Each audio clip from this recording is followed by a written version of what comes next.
de la radio et télévision Tambara, vous pouvez désormais suivre votre chaîne de télévision préférée Tambara sur le satellite Badrsat 7, angle 26 degrés Est, fréquence 1010, polarisation verticale, symbole 27500.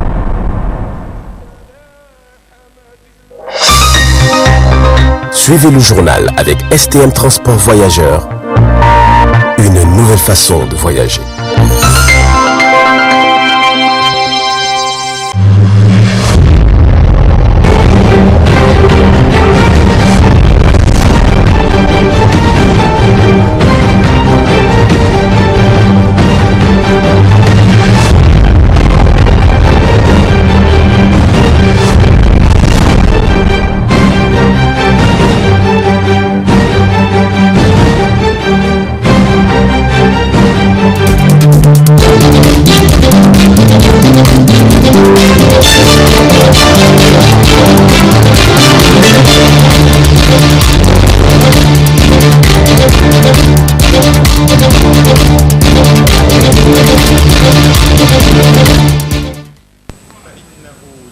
Bonne rupture à toutes et à tous et merci de prendre part à cette grande édition de ce soir. Cela dit, à l'ouverture, la coalition pour une alternance politique CAP 2021 de l'Alliance des candidats pour le changement ACC, FRC et alliés ont rendu public une déclaration ce matin au siège du RDR Change. Celle-ci est relative à la situation socio-politique du pays. Suivez sa teneur dans cet extrait. Le peuple nigérien est aujourd'hui meurtri par un état d'insécurité généralisé entretenu délibérément pour des raisons géopolitiques et géostratégiques. Une sécheresse couplée à une famine sévère, une inflation sans précédent ayant rendu inaccessibles aux citoyens moyens les denrées alimentaires et autres produits de première nécessité. Des pratiques fiscales inadaptées et inéquitables, le plus souvent utilisées à des fins politiques et surtout incongrues à notre environnement économique et financier, à un moment où le pays compte augmenter sa production pétrolière et pendant que le prix de l'uranium est en hausse sur le marché international. La délinquance du système et déliquescence du système éducatif, une pratique de corruption jamais égalée dans le pays à titre illustratif. Le dernier rapport de la Cour des comptes qui révèle un matelas facturé à 416 000 francs CFA l'unité, soit plus de 12 fois le prix du marché. Et aussi un sac de 1000 à 105 000 francs, pour ne citer que ces deux cas. Une justice à double vitesse, érigée en un système d'inquisition sélective.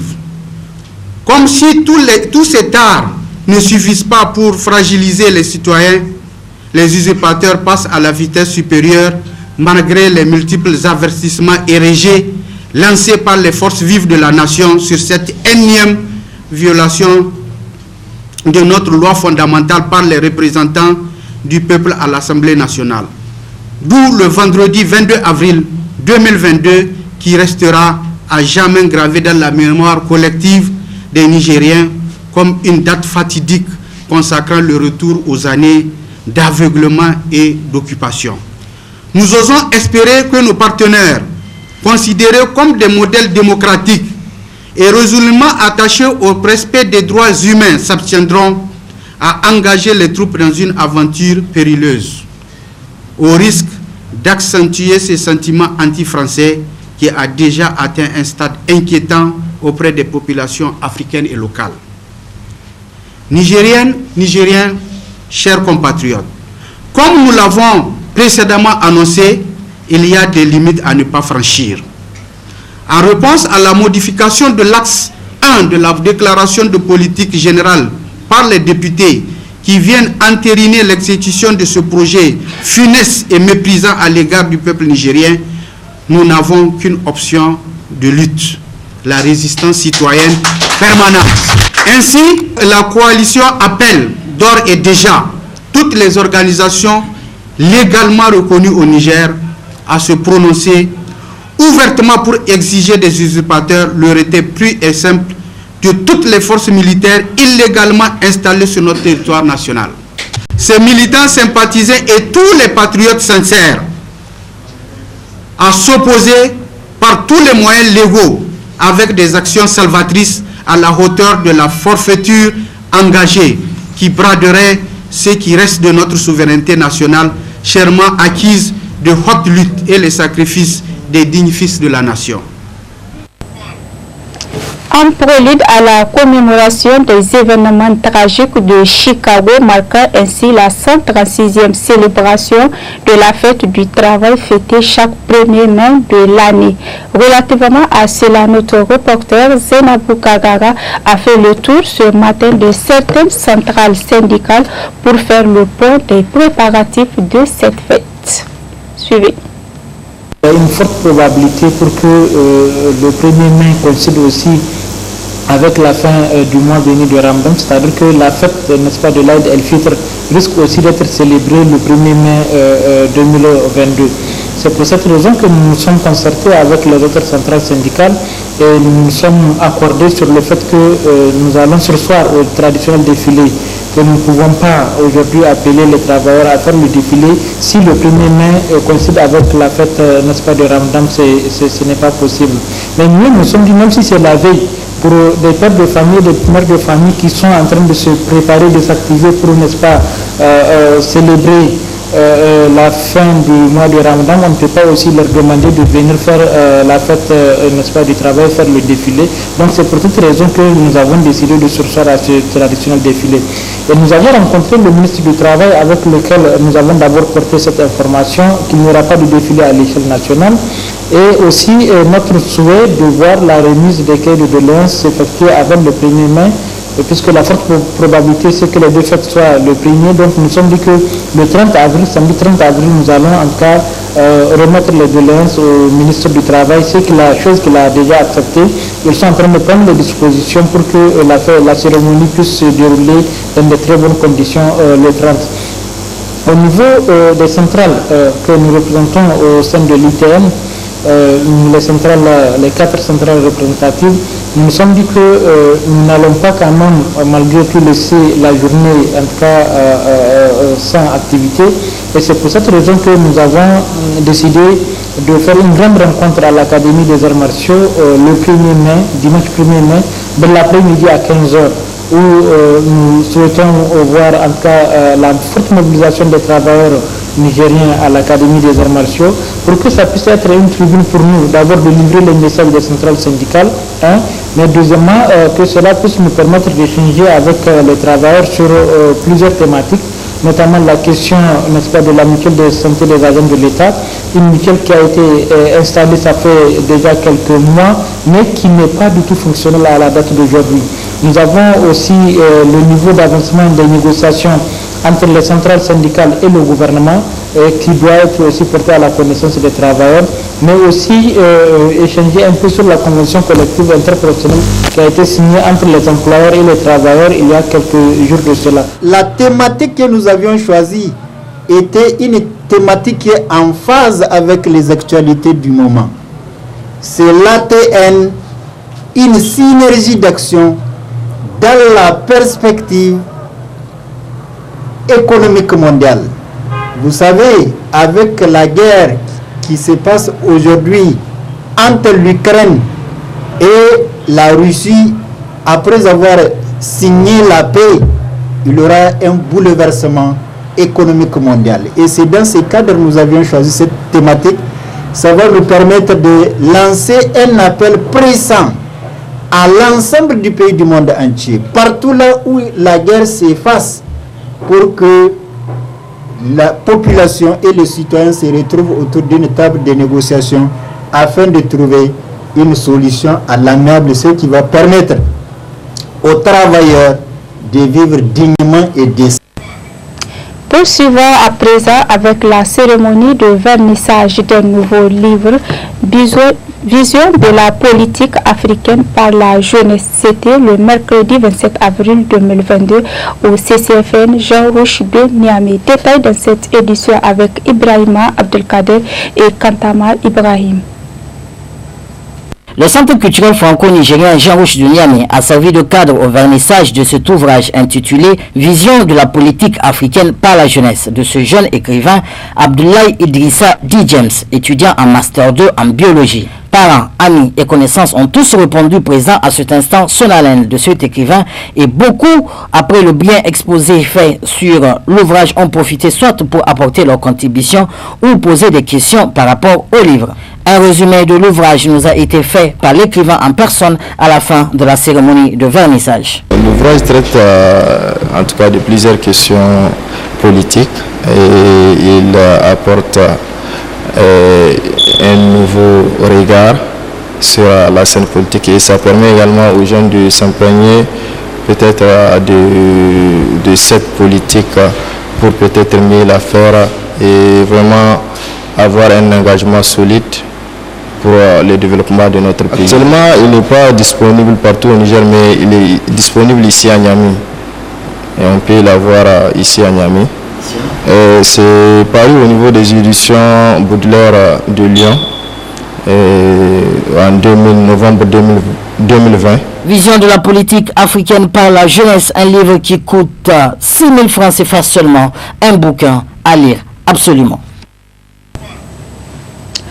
Allant de cette édition à la découverte de la ville de Niamey, plus précisément les attitudes des populations de la ville de Niamey ainsi que leur forte contribution à l'entretien de la capitale. Suivez plutôt le commentaire de Zainabou Kagara à côté Abdel Nasser Abdou. La ville de Niamey, pour s'en convaincre, sa beauté reste dans les yeux de celui qui fait un tour dans les différents quartiers de la capitale. Un problème d'insalubrité que la population elle-même se pointe du doigt. Car il suffit de regarder de près certains comportements de la population nigérienne en général et ceux de la ville de Niamey en particulier pour se rendre compte des mauvaises attitudes des populations rendant la ville de Niamey insalubre, à savoir plein d'ordures dans les voies, à savoir les sachets plastiques, l'eau usée et le reste d'aliments versés sur les voies. Et ça, malgré les multiples efforts des autorités municipales de la ville de Niamey, le problème d'insalubrité persiste. Une situation qui devrait interpeller la population à s'impliquer davantage dans cette noble mission des plus hautes autorités, afin de maintenir la ville de Niamey propre. Et d'autre part, les autorités municipales doivent installer davantage des poubelles dans les rues et collecter régulièrement les déchets issus des curages des caniveaux. Dans ce 20h15, nous parlons de cette main tendue de l'association Tigabamata Deara pour soutenir les orphelins de l'ONG Al-Kawsar ce matin au quartier aéroport dans les locaux de l'association Al-Kawsara. Autre précision dans cette édition. Grâce à ce geste, ces enfants, tous des orphelins, vaquent aux préoccupations de la fête comme tout autre enfant. Par ce geste de solidarité, l'association Tigabamata Deara marque ainsi son engagement à être toujours aux côtés des personnes vulnérables. C'est la deuxième édition comme ça. C'est une façon d'apporter notre aide aux orphelins. Il s'agit là de les tresser, de les coiffer, leur appliquer du henné et divers. Non, on fait ça en fonction du besoin. Et tantôt c'est l'orphelinat même qui nous contacte ou bien on part nous-mêmes cibler les gens qui en ont besoin. Et l'appel que j'ai à lancer, c'est de se réveiller. Et si aujourd'hui on n'a pas de quoi apporter notre aide financière, on peut aider avec ce qu'on sait faire. Par exemple, si je sais tresser, je peux venir tresser, je sais appliquer du henné, je le fais. On n'est pas obligé d'apporter et quelle qu'en soit la somme, même si c'est 1 franc, c'est une aide. Il y en a qui disent c'est peu, c'est 1000 francs, c'est une honte pour moi d'envoyer. Je me dis que c'est non, non et non. Une action louable face à laquelle le coordonnateur du dit orphelinat se réjouit tout en lançant un vibrant appel. C'est un honneur pour moi dans un premier temps pour être entouré avec des enfants orphelins. Ils sont tous joyeux. Ils sont joyeux d'avoir d'être maquillés, surtout pour les filles, avoir la tresse, ainsi de suite, et la coiffure aussi pour les enfants. Et tout ça là, c'est grâce à l'effort de l'association Tigabamata Deara. Donc vraiment, je n'ai pas les mots. La seule chose que je peux dire, c'est qu'elle les bénisse et qu'elle la bénisse aussi les chers donateurs et qu'Allah bénisse aussi tous ceux qui pensent aux enfants orphelins. Bon, l'appel que j'ai à lancer, c'est de vraiment, surtout au niveau des gens, des bons volontaires qui peuvent aider les enfants orphelins. Parce que nous, notre objectif aujourd'hui, c'est l'amélioration des conditions de vie et l'existence des enfants orphelins. Donc nous, ce qu'on souhaite, surtout auprès de l'État, c'est de nous aider à appuyer ces enfants orphelins qui sont autour de nous pour que dans l'avenir, qu'ils puissent être utiles pour l'État. C'est ça notre objectif. Au total, ils sont nombreux les orphelins qui ont bénéficié de cette aide humanitaire, d'où l'occasion pour ces orphelins d'adresser tous leurs remerciements.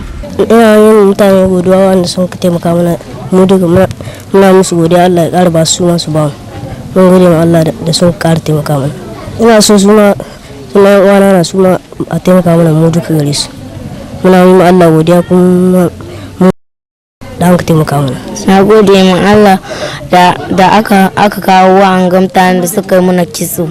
Ina jin daɗi kuma da muna asali ya kai mu. Rasulullah yana kai mu zai.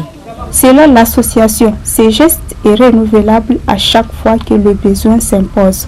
Notons que dans le cadre des préparatifs de cette fête de Ramadan, cette action en faveur des orphelins offre un soutien psychologique aux orphelins car prenant en compte leurs besoins. Place à présent à la rubrique Ramadan. Dans cette édition, le Ramadan tire à sa fin et pendant cette dernière décade du mois béni de Ramadan, plusieurs recommandations sont faites aux fidèles musulmans dont entre autres le prélèvement de la zakat. Comment prélever, à qui la donner et pour qui prélever? Réponse à toutes ces questions avec Oustaz Jibril Sahabi. La zakat de Ramadan, communément appelée Zakatul Fitr, c'est une variété d'aumônes qu'on doit prélever à la fin du mois de Ramadan.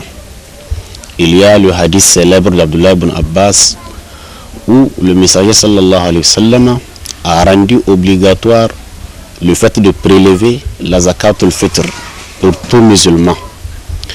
Il a rappelé deux choses importantes à ce propos.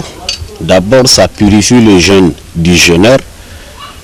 Certaines erreurs qui ont été commises au cours du mois de Ramadan, cette zakat que le fidèle va prélever fera en sorte que Allah subhanahu wa ta'ala lui corrigera, si vous voulez, les fautes commises au cours du mois de Ramadan. Et en second lieu, il convient de mentionner que cette zakat, ça constitue une sorte d'aisance pour les pauvres. Ça leur permettrait de gagner de quoi manger le jour ou les jours de fête. Donc c'est pour cela le messager sallallahu alayhi wa sallam, il a dit, celui qui a prélevé cette zakat al-fitr avant la période de Eid, c'est certes une zakat qu'Allah va accepter. Mais celui qui l'a prélevé après la prière, c'est seulement de l'aumône comme tout aumône. C'est que le messager a dit sallallahu alayhi wa sallam. Les fidèles qui sont appelés à prélever cette zakat, c'est ceux qui ont les moyens. Celui qui a de quoi manger la veille et le jour de la fête, c'est-à-dire la nuit, la veille de la fête, et le jour de la fête, celui qui a de quoi manger, cette personne-là est appelée à prélever cette zakat al-fitr. Il est tout à fait logique de prélever cette zakat 2 jours avant la fête, mais l'obligation commence à partir de la nuit où le croissant lunaire a été aperçu. Si les fidèles ont vu le croissant lunaire, à partir de ce moment, jusqu'au jour, la matinée avant d'aller au Eid, c'est la période pendant laquelle cette zakat est obligatoire. Pour quelqu'un qui n'a pas de quoi manger la veille et le lendemain la veille et le jour de la fête, cette personne n'est pas concernée par ce type de zakat. On n'a pas à chercher crédit, à s'endetter pour pouvoir chercher cette zakat al-fitr. Maintenant, s'il y a des enfants dans la maison, des enfants de bas âge, ces enfants-là, on prélève aussi pour ces enfants-là. Mais s'il y a des gens qui sont majeurs mais qui ne prient pas, c'est-à-dire des adultes qui ne prient pas, ils ne sont pas concernés par cette zakat al-fitr. C'est seulement pour les musulmans. Les musulmans, c'est ceux-là que cette zakat concerne. Et maintenant, l'avis le plus dominant, les enfants c'est-à-dire le bébé qui est encore dans le ventre de sa maman, ce bébé n'est pas concerné aussi, parce qu'il y a des gens qui parlent de cet aspect, mais à vrai dire, ce bébé n'est pas concerné par cette zakat al-fitr. Mais l'enfant qui est né la veille de la fête, on doit prélever cette zakat-là, parce que l'enfant il est venu au monde au moment où même cette zakat est obligatoire. Donc ça purifie le jeûne et ça permet aussi aux miskines, aux pauvres d'avoir, aux nécessiteux d'avoir ce qu'ils vont manger le jour de la fête. Cela leur libérait de ne pas aller tendre la main à chercher de quoi manger. Qu'est-ce qu'il faut prélever? Ça concerne les vivres de la région, ceux que nous consommons de façon générale chez nous. Que ce soit par exemple au Niger le maïs, le riz, le mil, le sorgho, si vous voulez le haricot, les pommes de terre, l'igname, tout ça c'est des aliments que nous consommons chez nous. Messieurs, dames, c'est ici que s'achèvent les propositions de la rédaction. Merci pour votre aimable attention et restez en compagnie de nos programmes. Au revoir.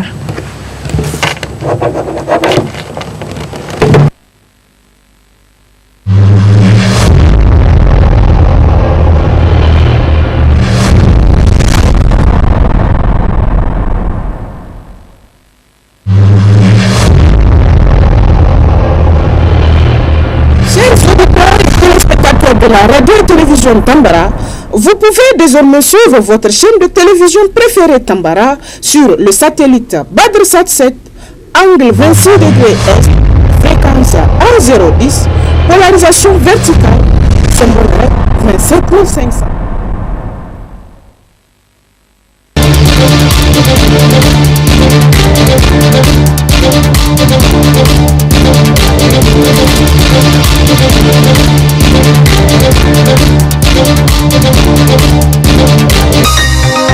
Ce journal vous a été présenté par STM Transport Voyageurs. Une nouvelle façon de voyager.